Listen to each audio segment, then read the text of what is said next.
So coming up this weekend, Friday, Saturday, and Sunday, Rocket Boys, the musical, based on Homer Hickam's New York Times #1 best-selling book, is going to be at Theater West Virginia at Cliffside Amphitheater near Beckley. 3 shows this Friday, Saturday, and Sunday. Tickets are available at theaterwestvirginia.org, theaterwestvirginia.org, or call 304-258-6800. Again, this is Rocket Boys, the musical, based on Homer Hickam's book. It's going to be this weekend, Friday, Saturday, and Sunday at Cliffside Amphitheater near Beckley. Tickets are available, as they say. And the author of the original book, and I think had a role in the playwright as well, Homer Hickam. Good morning, Homer. How you doing? Hey, good morning, Hoppy. I'm fine, yes, sir. I co-wrote the stage play. We have been developing the show for about 12 years now. Yeah. We had a nice run at Theater West Virginia several years ago, and then had it in different places around the country. But we're certainly happy to come back to TWV. And it's actually, if you've seen the show before, we've actually rewritten major parts of it. We've brought a lot of things up to date. We've got some new characters and new songs, and so we're really excited about this version. Did you do any of the songwriting? Well, I suggested some lyrics, so I'll go that far. Okay. I can play the piano. Can you? My mom insisted. She had a piano that was given to her as a wedding gift. She never learned, so she insisted that I take piano. So I took it for 10 years, and at the end of that, I had a lot of skill playing the piano, but still absolutely zero talent for it. So. That's a good way to put it. Skills, but no talent. I just kind of picture you sort of sitting at the keyboard trying to come up with a tune for a Rocket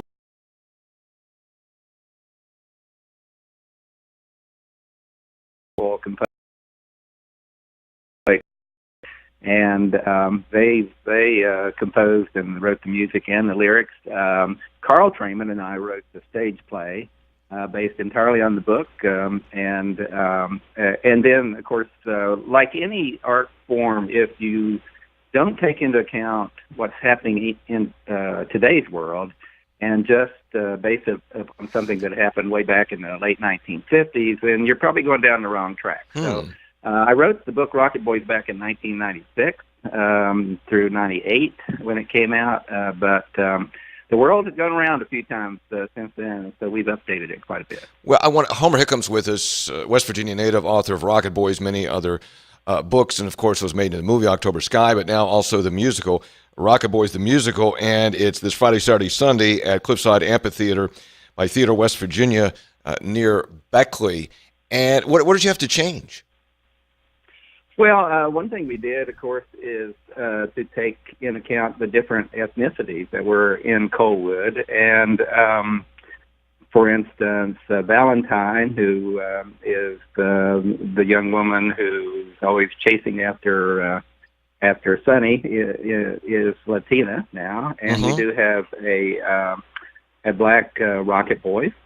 And we in this case, for the actual show itself, very interestingly, the wonderful actor and singer Rain Thomas, professional actor and singer, agreed to play Elsie, my mom, and she just happens to be African American, but she was absolutely the best person for the role. So we think it's called open casting is a great idea for everything, really. Yeah, it is a great idea, and that's also how, one additional step in breaking down barriers and how we perceive people. It's another, I think that's I'm always worried about theater, live shows, especially ones that, shows that were written years ago. Right. That everybody doesn't get an opportunity to get lead roles in there just based upon their ethnicity. And I think that's a mistake. And I think most people realize it's a show, and once you get caught up in the show, it doesn't really matter who's playing the part. No, it doesn't. So that's going to be Friday, Saturday, Sunday by Theater West Virginia at Cliffside Amphitheater near Beckley, and you can get tickets at theaterwestvirginia.org or call 304-258-6800. What are you working on now? You're always working on something. What are you into? I've got several books that I'm working on right now. I am. I have been asked to go back to Coalwood one more time, and so I'm working on right now another prequel to the Rocket Boys. That something that happened when I was just a kid. I was just 10 years old. It's a little bit Tom Sawyer, a little bit Huck Finn type of story about Coalwood. So we're putting in the time on that. By the way, I will be at the Rocket Boys musical Friday night. Oh, okay. Friday night you'll be there. Okay. Yes, sir. So folks can meet you and chat with you about what you're up to and about the musical. So Friday night you're going to be not. Yeah. Okay. It's all very informal after the show. You get to meet all the actors. You get to meet the other writers and composers, and so it's a lot of fun, really. That's great. That's great. So you're working on a prequel to Rocket Boys, and you did a little hint there, something that happened to you when you were 10. So I guess you're not going to tell us what that was. No, I think I'm just going to have to leave that right now. I found sometimes talking through my book while I'm writing them is not a really good idea, because then people will expect it to be one thing and it turns out to be something else. But the creative process is great. It's kind of fun inhabiting my little 10-year-old head again and looking at the world from that perspective. I like to say every time I write one of these books about growing up in Coalwood, I get $1 million worth of psychotherapy I didn't even realize I needed.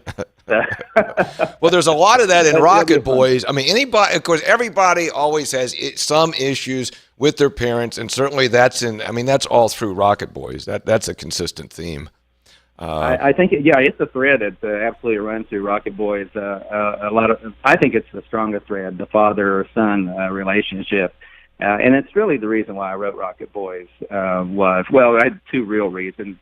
And that was, the first one was to bring Coalwood back alive. Since I grew up there, I thought it was a wonderful place to grow up, and I just wanted to not let it die. And so that's why I set about writing a book set in Coalwood. The Rockets ultimately tended to be a bit of a metaphor, my method of telling that story. Sure. But the strongest, there's a number of threads that run through it, but I think the strongest thread really is the father-son relationship. And that you'd be astonished. You probably won't be astonished, but so many people come up to me and say, I had that same situation, but ultimately I loved my folks and I knew that they loved me, and that's what was important. Yeah, that's absolutely right. How often, I know when you write, you're disciplined. I know you get up and at some point you sit and you exercise discipline to write for a period of time. How often do you go back the next day and delete what you wrote?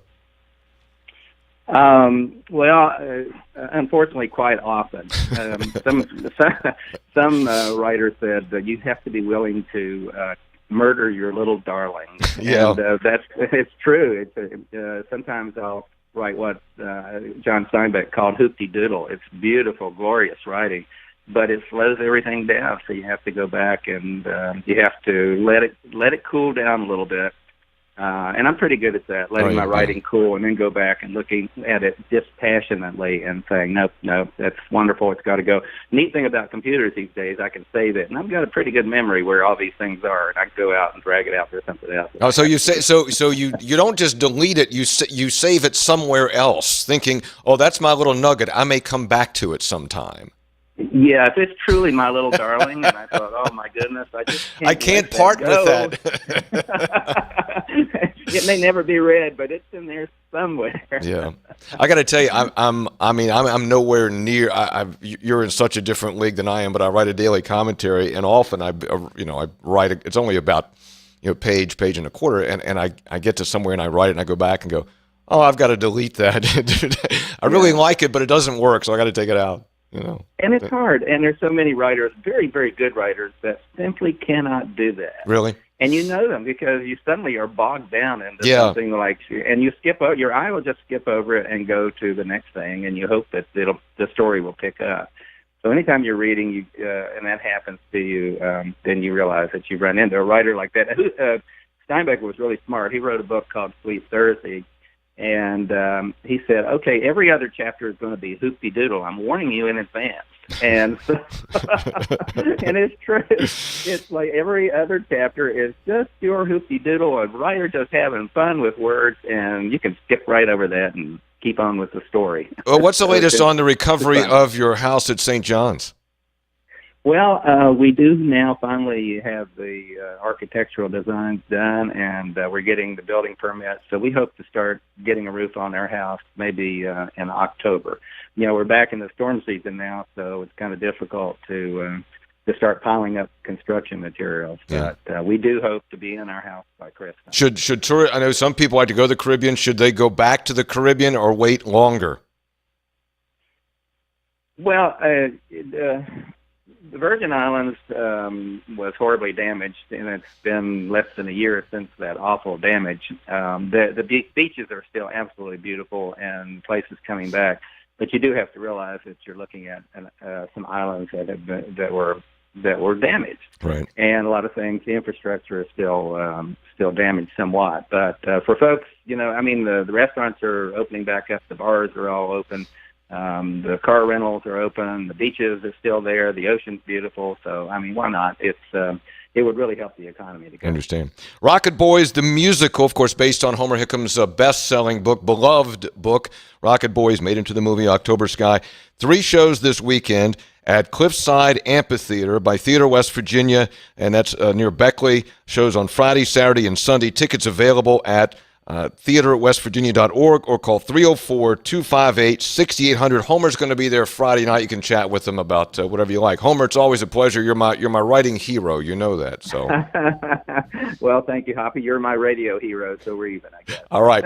Take good care. Great to have you back in the state. Hope the shows go well this weekend. Thank you, sir. All right, later.